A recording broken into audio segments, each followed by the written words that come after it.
Today on Government Matters, a milestone for the government's watchdog, the Comptroller of the United States, on where his agency is going in its next 100 years. Intel for the Biden team on what's working and what isn't across the executive branch. The leader of the Government Accountability Office, Dodaro, is here.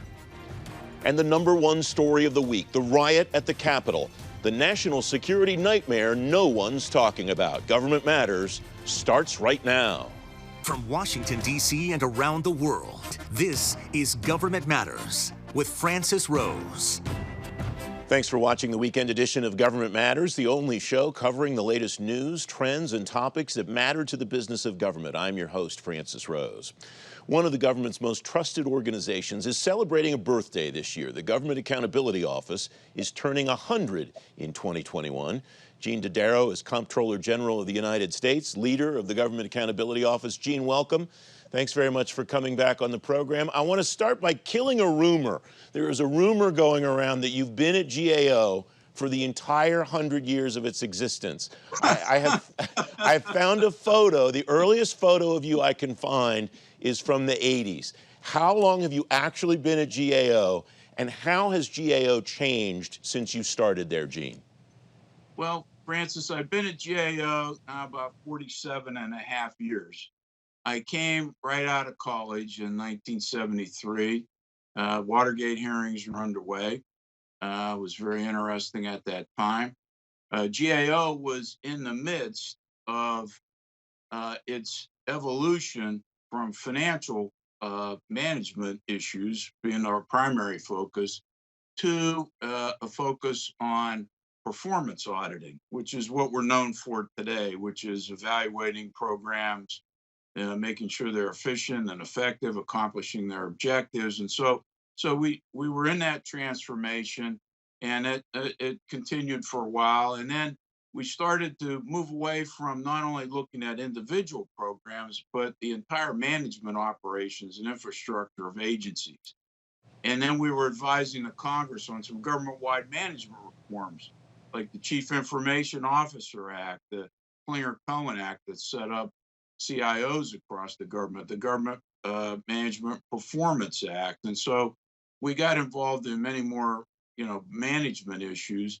And then most recently, we've been adding additional disciplines as our mission has changed. We've added actuaries, scientists, computer security people. Most recently, we're focused on expanding our efforts on science and technology matters. We're hiring all sorts of skills in that area to do technology assessments and help the Congress in a rapidly changing environment. I have been around long enough that I still call your organization the General Accounting Office from time to time. What has been the basis of that evolution? What have been the key components to what success you believe that you've had in that transition from being an accounting and auditing organization to being a broad, almost a consulting firm for Congress and for the agencies on management operations, cybersecurity, and the other things that you referenced a moment ago, Gene? Yeah, well, it's been a testimony to GAO's resilience and adaptability that we've changed and evolved as the needs of the Congress have changed, as the needs of the country indeed have changed, both domestically and internationally.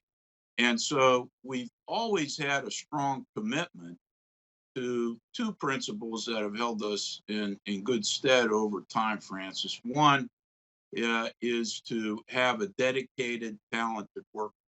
So that's been very dynamic and central to our involvement. As you mentioned, we're a multidisciplinary organization right now with a tremendous range of skills.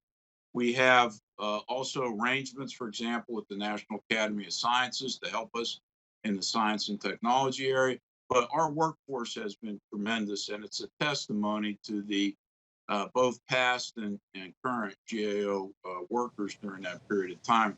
So the fundamental bedrock commitment to nonpartisan, objective, independent, fact-based information has remained, but the scope of our responsibilities across the entire federal government have changed and evolved to meet the needs of the Congress. And indeed, we're given many unique assignments. For example, right now we're doing monthly briefings and bi-monthly reports on the impact of the coronavirus rescue effort on public health and also the economy.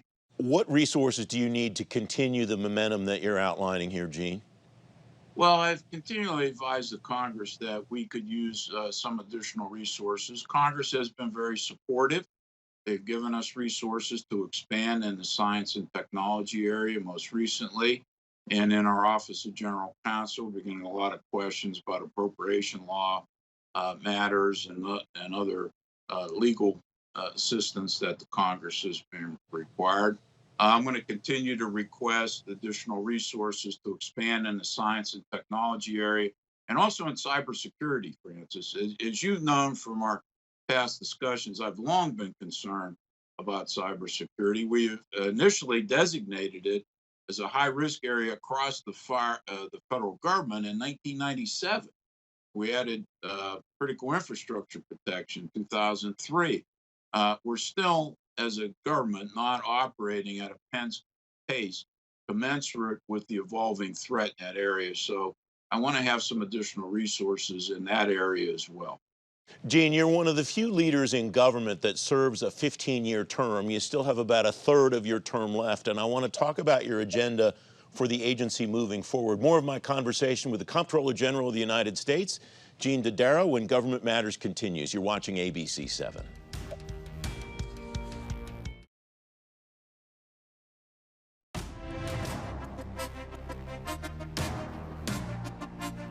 Welcome back to Government Matters. The Government Accountability Office will celebrate its 100th birthday this year. Its leader has 5 years left in a 15-year term. Gene Dodaro is Comptroller General of the United States. He leads the GAO. Gene, thanks for continuing this conversation. In the time that you have left, and I don't mean to imply that that you're running out, you still have 5 years, but what do you want to accomplish personally in leading this organization for the next 5 years? Well, Francis, I set out during my tenure to do several things. One was to make sure GAO was always postured to address the most important national issues facing the country. You'd be hard pressed to find a national issue that we're not doing some work on at the moment or have done work on in the past. I've strengthened our strategic planning, our strategic foresight work. I want to continue to do that to make sure we're postured because there's a lot of evolving and emerging issues that need to be addressed. And it's better for us to anticipate and do the work ahead of time if possible. Secondly, I want to continue to focus on our high risk series, which we've had in place since 1990. These are the greatest risk across government. I'm focused on not only identifying the risk, but helping agencies solve these issues and get as many issues resolved and off the list as possible. Third, I want to continue to press for the government to have a plan to get on a more fiscally sustainable long-term path. I've made recommendations to change how we set the debt ceiling approach, but we need a plan to deal with our long-term debt and sustainability issues. In the short term, we need to do everything possible to deal with the pandemic, both from a public health standpoint and from an economic recovery standpoint. But once we're stable, we quickly need to pivot to a plan to address the long-term issues so that we're in a position to deal with future emergencies, to make wise investments and to move forward. And lastly, Francis, I would just say I've been focused on succession planning at the GAO to make sure we have a workforce that's postured for the 21st century. I've given a great emphasis to diversity, equity, and inclusion issues. I'm very proud of the fact that we've been a best place to work for the entire time of my tenure. And we've been #1 rated among mid-sized agencies in our support of diversity issues. So we need to be diverse, not only in expertise and technical skills, but also by race, gender, et cetera. And we're doing very well in that regard, but it needs to have continued work. My belief always has been is that GAO needs to be representative of the American people and representative of the elected officials that they focus on. So I'm very focused on leaving the organization strong so that we're in a good position for the next 100 years. And I don't think anybody can have any rumors I'm going to be there the next 100 years. But my wife will assure you that that doesn't happen. I have every confidence that Mrs. Dodaro will make sure that you're not there for the next 100 years, Gene.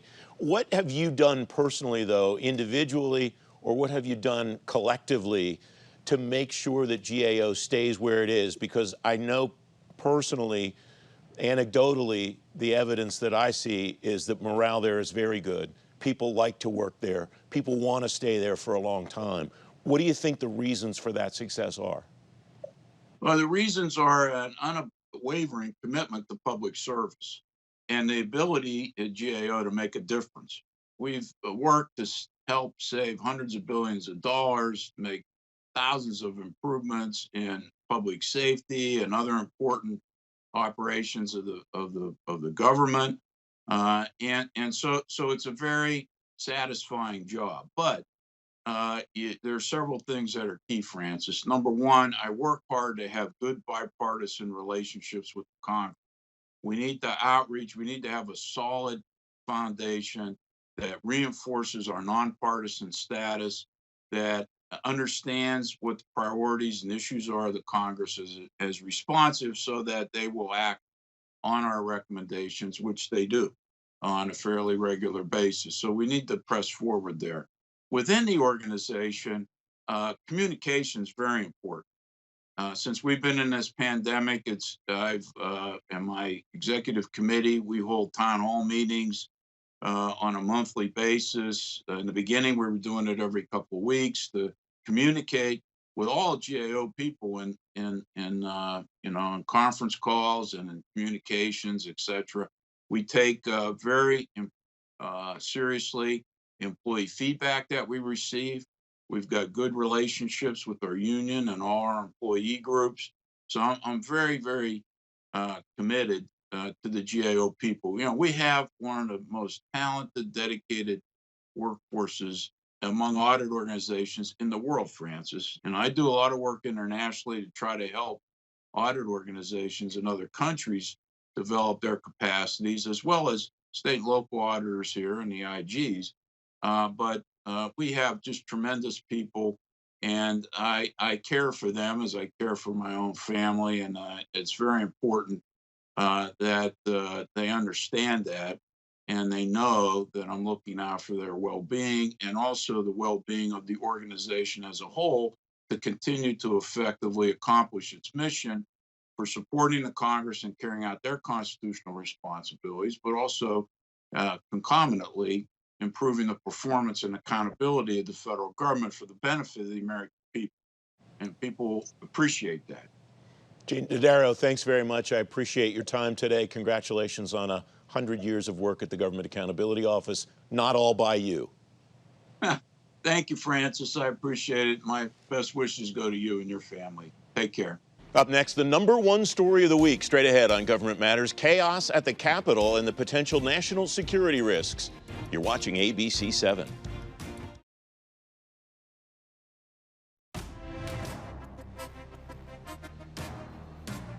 And now the #1 story of the week. The Capitol Hill police have arrested at least 80 people for rioting at the Capitol Wednesday. It could be a long time and maybe never before we know exactly how many people entered the Capitol building and whether any operatives from U.S. adversaries were there. Tom Warwick is a non-resident senior fellow at the Atlantic Council, former Deputy Assistant Secretary of Homeland Security for Counterterrorism Policy. Katrina Mulligan's Managing Director for National Security and International Policy at the Center for American Progress. She's former National Security Policy Analyst at the Office of the Director of National Intelligence. Folks, thanks very much for joining me. Katrina, I want to start with you. We have no evidence of this yet, but how plausible is it that some bad actor could have been mixed in with that crowd, gotten into the Capitol building on Wednesday? Unfortunately, it's more than plausible. It almost certainly occurred. I mean, there are more than 100,000 foreign intelligence officials that are believed to be living in the Washington, D.C. area. And an event like the events that occurred just the other day is exactly the kind of situation that a foreign intelligence official would would be seeking to exploit for these sorts of purposes. I mean, it was widely known and understood that there was going to be an attempt to sort of lay siege to the Capitol, and any opportunity to go inside of the Capitol building of the United States, the United States of America, and to have access to computer equipment and files, and possibly even personal devices. All of that is a gold mine, and really a counterintelligence nightmare for the United States intelligence community and for the Congress.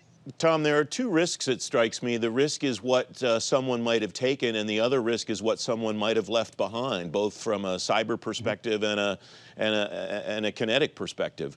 What should people be thinking about now regarding securing possible occurrences like this in the future for both of those possible risks? One of the things that is supposed to happen after a breach of security like this is an assessment of the damage that was done. And I think in this case, it's going to be important that there is a public accounting, not just a private and classified one. This is precisely the kind of situation that Congress needs to take a very hard look itself at what happened. Clearly, the intelligence and security agencies of the U.S. government need to both make sure that something like this can't happen again.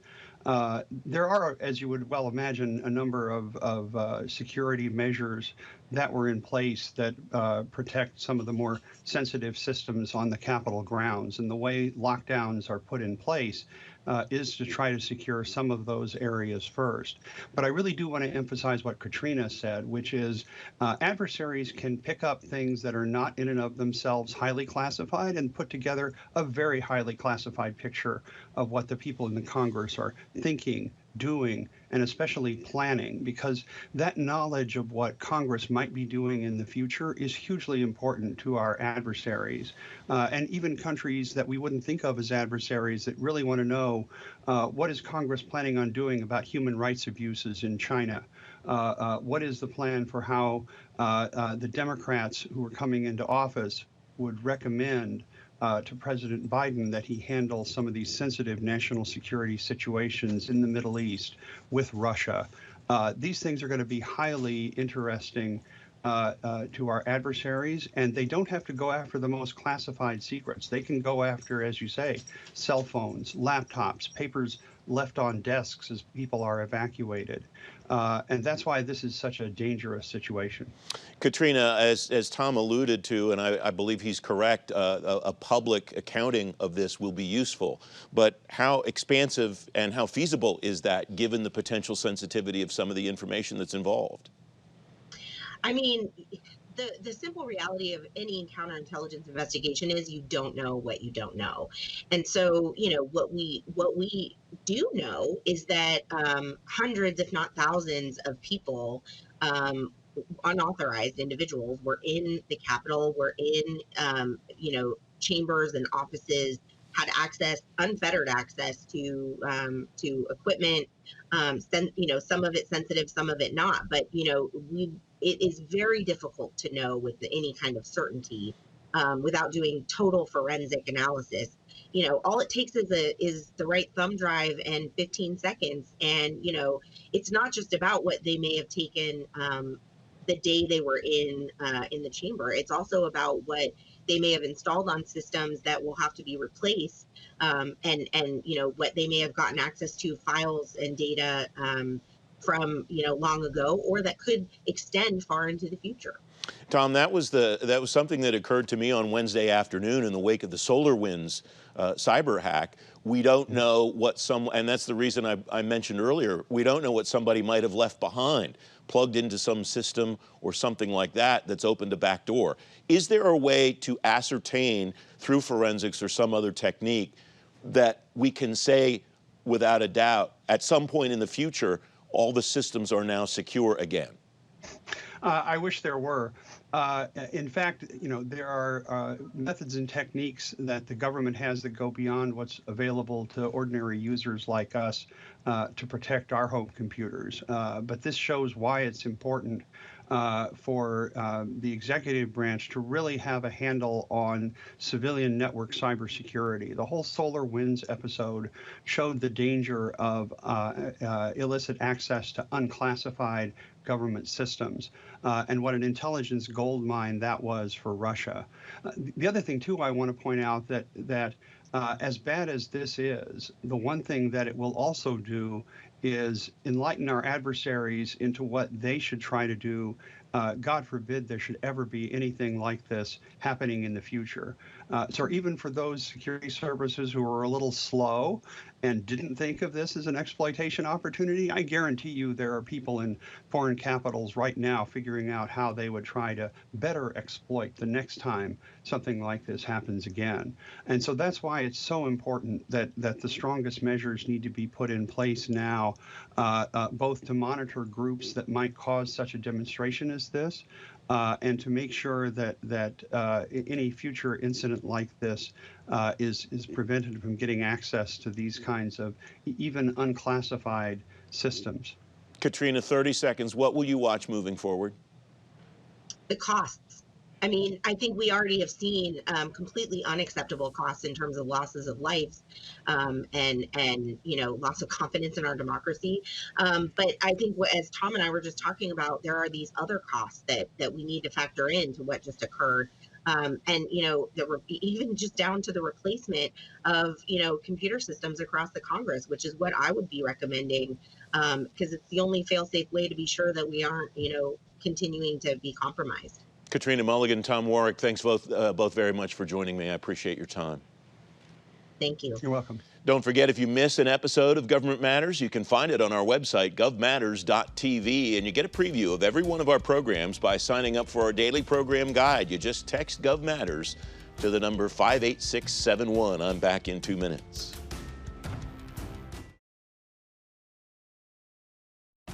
That's the latest from Washington. Join me weeknights at 8 and 11 on WJLA 24/7 News and next Sunday morning at 10:30 on ABC 7 to stay plugged in on issues that matter to the business of government. Thanks for watching. I'm Francis Rose.